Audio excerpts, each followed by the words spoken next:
한간 여행한 건 30살 됐을 때, 그러니까 20대 초반부터 생각했던 건데요. 30살 됐을 때 생일 선물을 나한테 나에게 주자.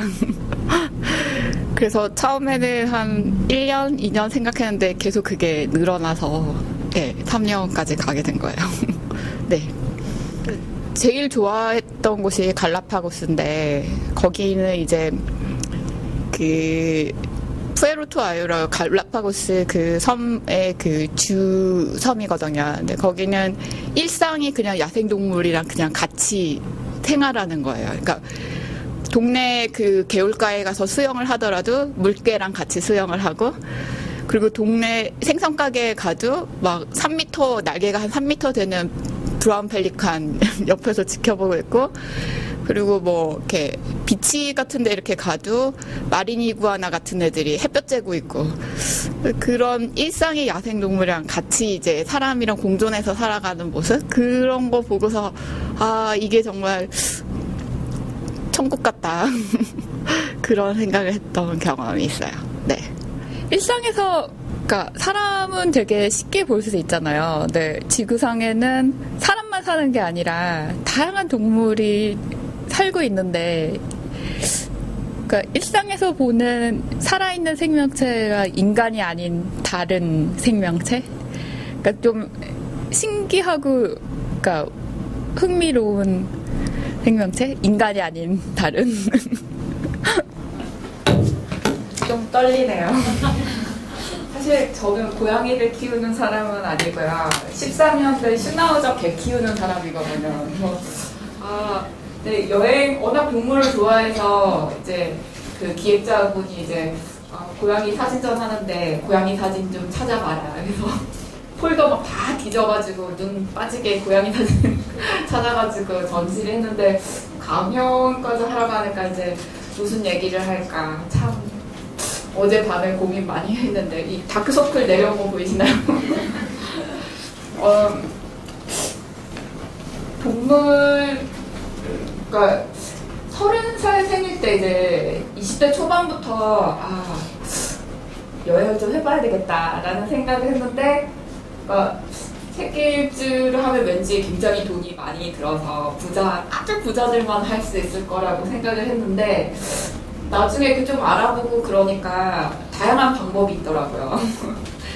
그래서 20대 한 중반쯤에 그러니까 그 전국에서 세계 일주 할 사람들을 모았어요. 그래서 한 10여 명이서 이제 1년 이상 그러니까 장기로 세계 일주 할 사람들을 모아가지고 그 세계 일주 클럽을 만들어서 일주일에 한 번씩 이제 모여서 자기는 이제 각자 그러니까 여행을 하면서 보고 싶은 주제가 다 따로 있잖아요. 그래서 그런 주제들을 내가 알고 있는 그것 외에 다른 사람들의 관심도 이렇게 보고 나면 사람이 아는 만큼 보인다고.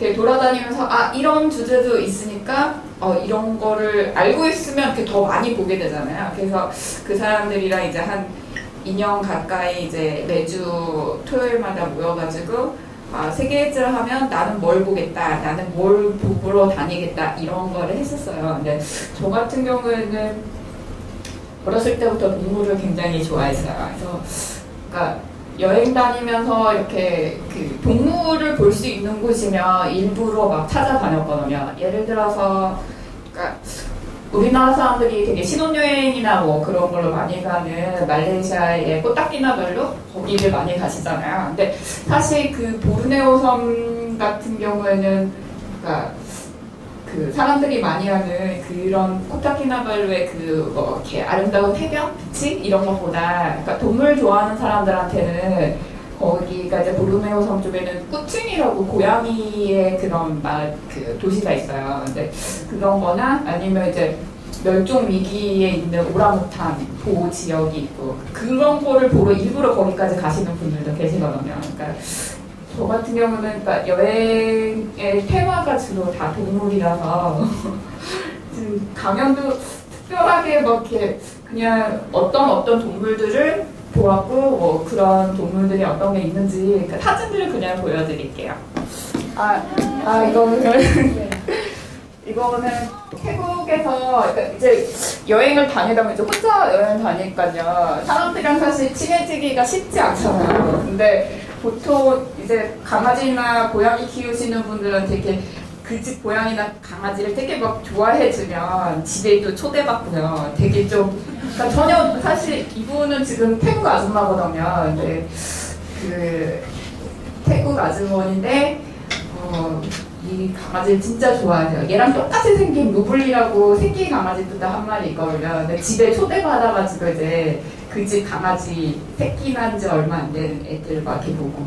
그러니까 그런 것 같아요. 그러니까 관심이 이제 막 개나 고양이 막 이런 거다 보니까 뭐 유명한 건축물이나 아니면 뭐 박물관 막 이런 것보다 길거리 다니는 고양이나 개가 더 눈에 들어오는 거죠. 근데 이렇게 만나면서 얘기하고 막 그러면 그 집 주인 사람하고도 같이 친해지는 것 같아요. 아, 이거는 이제 캄보디아 앙코르가 그 투어가인데 거기 가면 이제 그 수상 가옥들 있고 뚠네서포스의 되게 빈민촌이에요. 이제 여기는 이제 전기도 안 들어오고 수도도 안 들어오고 하여튼 사실 진짜 빈민촌인데 얘도 이제 애완동물이 있는 거죠. 너무 자기 애완동물을 이제 막 이렇게 자랑하는 거예요. 얘 보라고. 그러니까 사람이 원래 내 고양이, 내 강아지 예쁘면 막 이렇게 자랑하고 싶잖아요. 이런 거 보면서 그러니까 개나 고양이를 그러니까 통해서 그 현지 사람들이랑 더 이렇게 많이 친해졌던 것 같아요. 친해지고 서로 뭔가 이렇게 교감을 나눌 수 있는 그런 순간들이 되게 인상 깊었던 그런 일들이 많이 있었던 것 같아요. 아, 이거는 그 방콕의 카오산로드에서 좀 오래 살았는데 세탁소 아줌마네 고향이에요. 근데 한 뭐 1kg 정도 세탁물 이렇게 쌓이면 가서 맡기고 오고 그랬는데 얘가 앞에 앉아가지고 돈을 받아요. 그러면 이제 그 바트를 쓰거든요. 타이 바트를 뭐 30바트, 1kg에 30바트 딱 내주면 얘가 이렇게 발로 이렇게 해서 가지고 가요.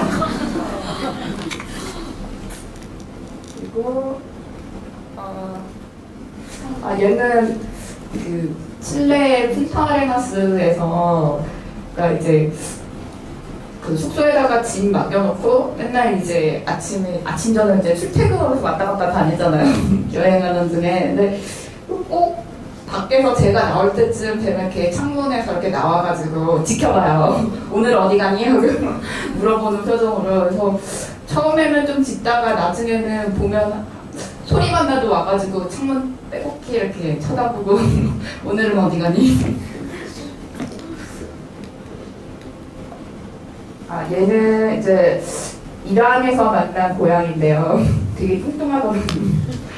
거기는 이제 우리처럼 뭐 닭고기 뭐 이런 것도 먹는데 무슬림이니까 사실 돼지고기 이런 거 안 먹잖아요. 낙타고기를 먹어요. 그래서 얘가 게스트하우스에 있는 고양인데 낙타고기를 아주 좋아해요. 그래서 뒤에 이게 낙타고기, 아이고 지나갔다. 이게 낙타고기거든요. 숙소에 손님들이 이제 낙타고기를 이렇게 시켜가지고 주문해서 먹으려고 하면 얘가 나타나요. 얘가 나타나서 이러고 쳐다보는 거예요. 이제 주인 아저씨 말로는 낙타고기를 아주 좋아해서 언제 자기한테 떨궈주나 하고 이렇게 기다리고 있는 모습인데, 그리고 얘는 이제 그 태국 남부 쪽에 동쪽에 보면 남유안 섬이라고 있어요. 근데 그 남유안 섬에 이제 그 스쿠버 다이버 하는 다이버들이 많이 가는 그 섬인데 얘가 그 리조트에 사는 고양이에요. 그래서 거기가 거의 되게 막 이렇게 그 비치도 정말 예쁘고 완전 낙원같이 막 그런 데거든요. 근데 맨날 이러고 누워가지고 별로 하는 일은 없는데 누워서 햇빛 쬐고 이렇게 잠자고 이런 모습을 맨날 보면서 그러니까 그런 것 같아요. 여행 중에 되게 사실 여독이 있거든요. 장기 여행 하다 보면 너무 힘들기도 하고 가끔은 친구들도 보고 싶고 가족도 보고 싶고 근데 이런 고양이가 이렇게 햇살 받으면서 너무 편안하게 잠자는 그런 모습을 보면 뭐랄까 힐링이 된다고 할까요? 마음 편해지는 거? 그러니까 개랑 틀리게 여행 중에 고양이를 볼 때는 그런 마음이 되게 컸던 것 같아요. 그러니까 되게 편안하게 자잖아요, 고양이들은. 잠도 많이 자고. 늘어지듯이. 그리고 이거는 이제 페트라에 있는 택시예요. 얘 중형급 세단인데. 얘 낙타는 좀 이제 좋은 고급 차고요. 차라기보다는 이제 이게 이제 돈을 얼마씩 내고 이제 그 페트라를 돌아다니면서 그 다리가 아플 때 얘네들이 이제 타거든요. 근데 낙타는 좀 고급 세단이고요. 동키가 있어요. 동키. 얘네는 마티즈급. 이게 동키거든요. 여기는 이제 방문했을 때, 그러니까 그 요르단의 공주님이 일하는 동물들을 위해서 세운 병원이 있어요. 그래서 그 공주님이 이제 그 체로티를 만들어가지고 이렇게 얘네들이 일 되게 많이 하거든요. 그래서 그 뭐 농사 지을 때도 쓰고 그리고 관광객들 이렇게 태우기도 하고 그러니까 얘도 보시면 지금 귀가 한쪽이 없잖아요. 그러니까 얘는 좀 귀에 문제 있어가지고 그랬었는데 이런 애들을 그러니까 이 사람들 같은 경우는 별 돈을 써서 동물을 이렇게 치료해주고 그러지 않으니까 그 체러티에서 그 수의사를 따로 이렇게 채용을 해가지고 이런 애들을 이렇게 치료해주는 곳이 있거든요. 그런 데 보고 이건 동기. 이거는 그러니까 보통 보면 뭐 어디 여행지를 가면 무슨 건축물을 본다던가 유명한 뭐 박물관을 간다던가 근데 저는 꼭 동물병원을 가요. 이건 말레이시아 칼라루푸르에 있는 동물병원인데 가면 이제 사랑받는 고양이나 개들을 되게 많이 보잖아요. 그런 거 보면 저렇게 그러니까 사랑받는 개나 고양이를 보는 거 되게 좋아하거든요. 그러니까 동물병원에 가면 당연히 정말 자기 애완동물을 사랑하는 사람들을 많이 볼 수가 있잖아요. 그래서 꼭 가서 하루 정도는 아무것도 안 하고 멍 뺀다고 그러거든요. 그때 만난 칼라루푸르에 있는 병원에서 만난 그 고양이가 얘가 좀 아파가지고 꼬마애가 아빠랑 같이 데리고 왔거든요. 애가 지금 나를 보고 너무 놀래가지고 이거는 이제 고양이 얘기 사실은 저는 고양이도 좋아하고 개도 좋아하는데 그러니까 여행하면서 보는 주된 테마는 사실 야생동물이거든요. 그것도 이제 인간과 완전히 그러니까 완전 야생 있잖아요. 그러니까 그런 동물들 보는 걸 되게 좋아하는데 여기는 이제 남미의 갈라파고스예요. 이 섬 같은 경우에는 그러니까 워낙 육지랑 좀 멀리 떨어져 있는 데거든요. 그래서 그러니까 동물 자체들이 그러니까 사람을 두려워하지 않아요. 그러니까 동물이 사람을 두려워하고 피한다는 얘기는 그거는 사람한테 뭔가 해코지를 당했기 때문에 그런 거거든요. 근데 여기 있는 동물들은 뭐 이렇게 사람을 봐도 그냥 소 닭 보듯이 봐요. 도망가지도 않고 여기 보시면 지금 막 이렇게 마을 같은 데서도 수영하고 막 이렇게 그래도 얘네들이랑 같이 막 수영하거든요. 그리고 그러니까 아예 터치를 안 해요. 근데 이거 같은 경우는 지금 버려진 아기 물개거든요. 근데 이 여기서 되게 주의를 주는 게 뭐냐면 이런 엄마 물개가 아기 물개가 사람의 손을 타면 이 냄새가 남아있잖아요. 그 냄새가 남아있으면 엄마 물개가 아기 물개를 버린대요. 그래서 이제 얘 혼자 이렇게 죽어가는 건데 그 죽어가는 것 자체도 따로 이렇게 관리를 하진 않아요. 그러니까 자연 그대로 그냥 놔두더라고요. 얘는 좀 못생긴 이구아나.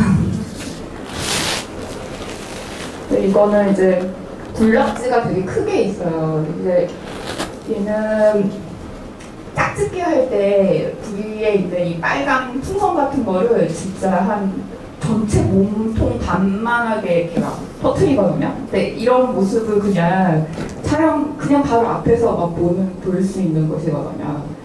얘는 지금 블루푸급인데 사진 순서가 좀 왔다 갔다 하네요.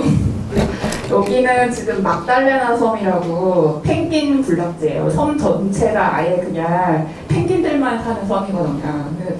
그러니까 칠레 남부 쪽에서 배를 타고 들어와서 이제 이 섬을 이제 돌아다니면서 보는 건데 여기 딱 가면 펭귄이 사람을 이상하듯이 이제 구경을 하는 거거든요. 완전 펭귄들만 다 사는 섬이라서 가면 이제 이렇게 펭귄들을 이렇게 굴럭질 가서 보는데, 얘네는 지금 엄마 펭귄이고요. 덩치 큰 애가 애기 펭귄이에요. 솜털이 있는 애들. 근데 사람을 별로 경계하지 않아요. 그러니까 사람한테 해코지를 당해본 적이 없는 동물들이라서. 근데 가면 이렇게 엄마 펭귄을 눈초리 보세요. 이게 땅굴 속에 이제 자기 애기 이렇게 보호하고 있는데 옆에 이게 다가오니까 화가 나서 이렇게 째려보더라고요. 무서웠어요. 근데 좀 거리를 좀 일정 거리를 두고 이렇게 지켜보거든요. 근데 자기 새끼 근처에 오면 저런 백세눈을 하고 쳐다봐요. 이거는 이제 부비 댄스인데요. 얘네는 이제 그 블루푸 부비라고, 부비가 레드푸 부비랑 블루푸 부비가 있는데, 얘네는 그 짝짓기 할 때 구애 활동을 이렇게 해요. 그러니까 암놈, 순놈이 양 다리를 하나씩 이렇게 들어가지고 이 짝짓기 댄스를 춰요.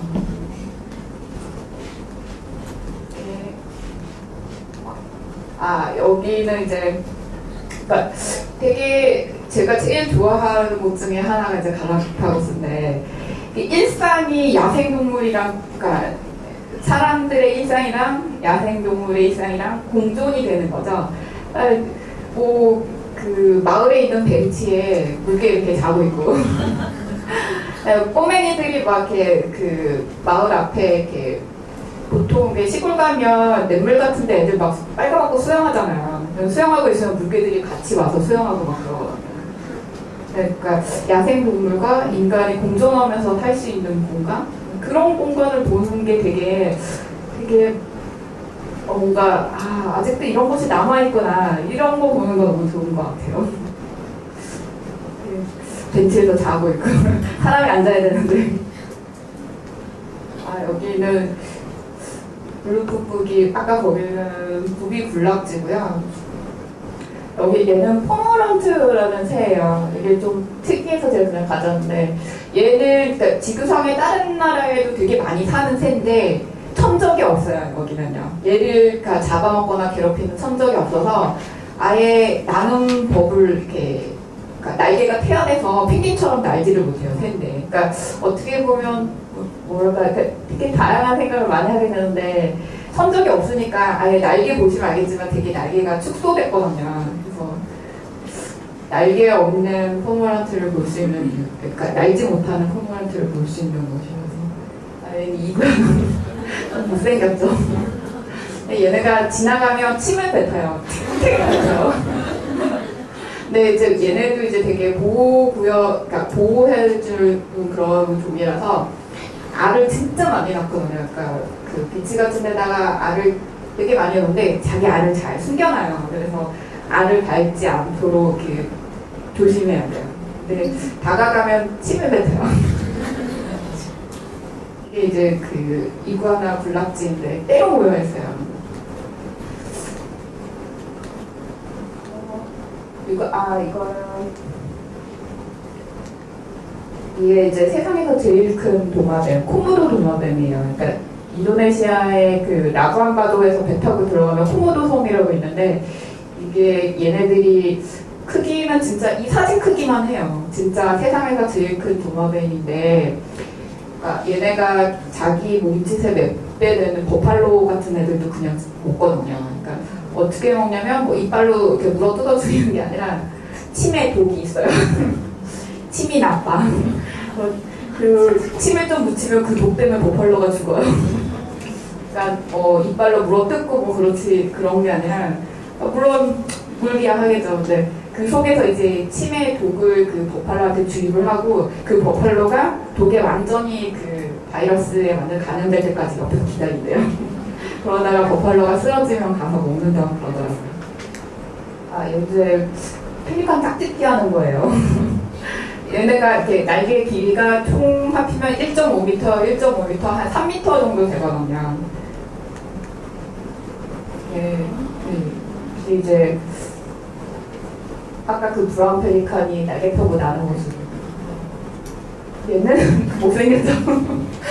옛날에 어렸을 때 E.T. 영화에서 봤던 그 E.T. 같이 생겼는데 얘네가 거북인데요. 육지 거북이에요. 근데 되게 오래 사는데 그러니까 예전에 막 그 포르투갈이나 아니면 뭐 이렇게 스페인 이쪽 그 유럽에서 얘네 껍데기를 가지고 막 장식으로 쓰고 그리고 얘네 뭐 고기 같은 거 많이 막 가져가고 막 그래가지고 거의 멸종 위기에 있는 애들이거든요. 여기 가면 얘네가 이제 그 섬마다 걔네 종이 있는데 세상에 딱 한 마리 남은 애가 있어요. 론썸조지라고 이름이. 걔는 이제 종이 이제 걔 한 마리밖에 안 남아서 이제 연구자들이 그 애를 이제 좀 씨를 남겨놓으려고 짝짓기를 시키려고 되게 여러 암놈을 갖다 줘도 애가 쳐다도 안 본다고 그러더라고요. 그래서 되게 걱정이 많다고. 이거든요. 얘네가 살면 막 200년, 500년도 살고 막 그런데 엄청나게 느려요. 근데 워낙 그 17세기, 18세기 뭐 그럴 때 너무 많이 얘네들을 데리고 가서 이 등 껍질을 장식품으로 많이 썼대요. 죽여가지고. 그래서 지금은 거의 그러니까 개체수가 너무 줄어가지고 그러니까 최대한 이제 얘네를 좀 보호해주려고 좀 많이 노력은 하고 있다고 그러더라고요. 얘는 이제 새끼 거북이에요. 예, 아까 말한 이게 시파단 섬이거든요. 말레이시아에 있는 보르네오에 있는 섬인데 내셔널 지오그래픽 같은 데서도 되게 자주 등장하는 그런 곳인데 여기 가면 이렇게 스노클링 하면서도 거북이들이 너무 많아서 근데 앞에 나갈 수가 없잖아요. 그래서 해치고 가야 돼요. 야 저리 가. 네, 굉장히 보호하려고 정부 차원에서 되게 많이 노력을 하고 있더라고요. 얘네들이 이제 산란 시기가 있는데 그때는 이제 거북이 새끼들이 비치에서 알을 다 까고 막 나와요. 근데 그때는 이제 철저하게 되게 그 방문객들 이렇게 차단을 하고 그러는데 그 국립공원 그 관리자가 잠깐 이리 와보래요. 그래서 왜? 이랬더니 하나 보여줄게. 원래 그쪽으로 가면 안 되거든요. 한 마리 이렇게 살짝 보여주는 거예요. 원래는 이렇게 터치도 안 되고 그냥 지켜보는 것만 가능한데 이거는 이제 세필록에 있는 그 전시된 사진 중에 그 고양이 그 세필록이라는 곳인데요. 여기가 이제 오랑우탄 보호구역이에요. 그래서 이제 지금은 되게 철저하게 보호되고 있는데 오랑우탄을 이제 뭐 그 현지민들이 잡아먹는다던가 아니면 그 유럽이나 뭐 대부호들한테 애완동물로 팔아넘긴다던가 그래서 되게 많이 죽었대요. 그래서 개체수가 지금 굉장히 많이 줄어서 이 보르네오 섬의 세필록에 가면 이 농장 같은 데서 이렇게 다친 오랑우탄 애들을 이렇게 치료를 한 다음에 걔네를 야생으로 보내요. 그래서 야생으로 근데 사람 손에서 치료받다가 야생으로 간 애들 같은 경우에는 생존율이 급격하게 떨어지기 때문에 중간에 이렇게 그 완전 열대 우림하고 그 세필록 보호센터 그 사이에다가 이렇게 피딩 장소를 이렇게 마련해서 그러니까 야생에 풀었던 애들이 이제 밥 먹으러 올 때 건강 상태 같은 거 체크해주고 혹시 잘 살고 있나 확인하면서 이렇게 해주는 곳이거든요. 이제 그 아까 말했던 코타키나발루의 사람들은 이제 스노클링이나 이제 그 호핑 투어 같은 걸 하러 가는데 동물을 좋아하는 사람들은 세필록에 가서 오랑우탄을 봐요. 사실 여기 가기가 되게 힘들거든요. 열대 우림이라서 가만히 앉아있어도 땀이 막 비 오듯이 막 나오는 것인데 여기 가면 이런 오랑우탄들을 봐요. 얘네들이 사실상은 이렇게 그 야생하고 반야생 오랑우탄이라고 생각하시면 돼요. 이제 거기 제가 되게 해보고 싶었던 것 중에 하나였는데 여기 가면 이제 자원봉사를 할 수가 있어요. 오랑우탄 똥 치우는 일. 근데 이러는 새끼 오랑우탄을 보호하면서 얘네들한테 이렇게 우유도 먹이고 똥도 치워주고 보호하는. 근데 보니까 영국이나 그 독일 애들이 되게 많이 와서 하더라고요. 그래서 다시 대학생으로 돌아간다면 이런 데서 한 1년간 이제 거기 있던 애기 오랑우탄, 보호되고 있는 애기 오랑우탄. 이제 엄마를 잡아가면 새끼들이 밀림에서 살 수가 없잖아요. 그러니까 그런 애들을 보호센터에서 데리고 와가지고 어느 정도 좀 자랄 때까지 보호해주는 곳이에요. 귀엽죠? 아주 재밌으셨나 모르겠어요. 고양이 얘기가 아니어서 뭔가 고양이 얘기를 더 많이 하려고 했는데 고양이는 뭐 사진에 있으니까 뭐 재밌으셨나 모르겠습니다. 여기까지 하겠습니다.